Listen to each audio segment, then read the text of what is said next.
तो जिस तरह से हम ये देख रहे हैं बिहार में बढ़ते अपराध को लेकर, अब लगातार जैसे जैसे चुनाव के नजदीक हम जाते जा रहे हैं, हिमराज राम, ये तो एक बड़ा मुद्दा बनता जा रहा है। और मुद्दा बने क्यों ना जब आपराधिक घटनाएं लगातार हो रही हों।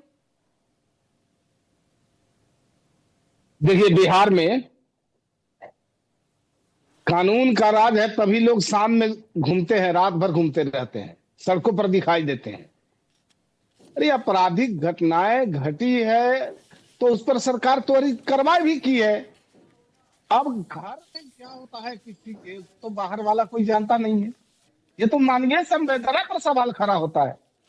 लेकिन कानून के राज में कोई भी घटना होगी तो चाहे अपराधी कितने भी छिपे होंगे, कहीं भी पताल में होंगे, या एफआईआर में उनका नाम भी नहीं होगा, कोई नाम लेने वाला भी नहीं मिलेगा, तो भी बिहार की पुलिस उसको अनुसंधान करके, ढूंढ के, पताल से भी खोज के निकाल के बाहर लाती है।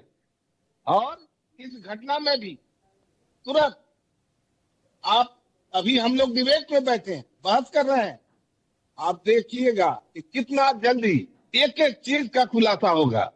और ये जो विपक्ष के लोग जो सवाल उठा रहे हैं, आज हल्ला मचा रहे हैं, वो तो अपने कभी शासनकाल के दौरान जो जो हुआ उसको तो कभी उस पर चर्चा नहीं करेंगे। तो भाई बिहार की जनता जो है ना, वो 20 साल का नीतीश सरकार, सुशासन बाबू के काल को तो वो याद करना छोड़ दे, वो तो लालू राबड़ी काल को याद करेगी। आप कह रहे हैं ना, नहीं, घर में घुसकर तो मासूमों को इस तरह से जिंदा जला दिया जाता है। प्रिवेंशन पे तो बात नहीं करें, सिर्फ डिटेंशन पे बात करें ना। आपको अपना एजेंडा जो भी चलाना है अब चलाइए, लेकिन जो सच्चाई है उससे भाग नहीं सकते हैं। अपराधियों से कभी हम समझौता नहीं करते, अपराध से समझौता नहीं करते। अपराधी चाहे कोई भी हो, उसे खोज के बाहर निकालते हैं, दोषी को बकसते नहीं है। निर्दोष को फंसाने का भी हमारा नियत नहीं है, न कभी हमने निर्दोष को फंसाने का काम किया है। लेकिन दोषी अगर कहीं भी है तो उसको ढूंढ निकालने का काम किया है।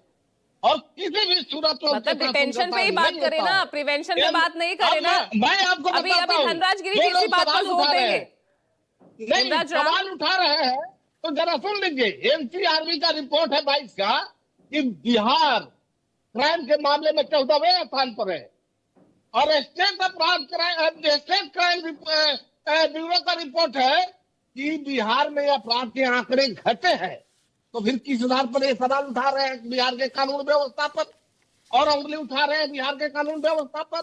बिहार में अगर अपराधियों के साथ कोई समझौता करे, सवाल उठाइए।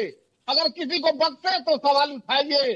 हम अब सीएम हाउस में बैठकर अगर अपराध की योजना बनाए तो बताइए। हम सीएम हाउस में बैठकर अपराधियों को बचाने की कवायद करें तो सवाल खड़ा करिए। लेकिन अगर हम पूरी से पूरी तरह हम कानून के साथ निपटने का काम करते हैं, अपराधियों के साथ हम कोई बकसने की बात नहीं करते, लेकिन उसे ढूंढ के निकालते हैं। मेरा रिकॉर्ड रहा है, किसी भी घटना की अगर आप बात करें तो कोई भी अपराधी उसे खोज कर बाहर निकालने का काम किया है। अरे तो अब मेरा भी तो सवाल सुन लीजिए ना, मैं भी तो यही कह रही हूँ। मतलब डिटेंशन होगा ना, प्रिवेंशन नहीं होगा, तभी अपराध लगातार बढ़ रहा है ना। सिर्फ एक जुलाई के महीने में 60 से ज्यादा हत्याएं हो चुकी है। ये लगातार झूठा आंकड़े पेश करने से कुछ होने वाला नहीं है। ये आप अगर विपक्ष के आंकड़े को सामने लाकर उसी पर डिबेट चलाइएगा तो इससे बिहार की जनता जो है गुमराह होने वाली नहीं है।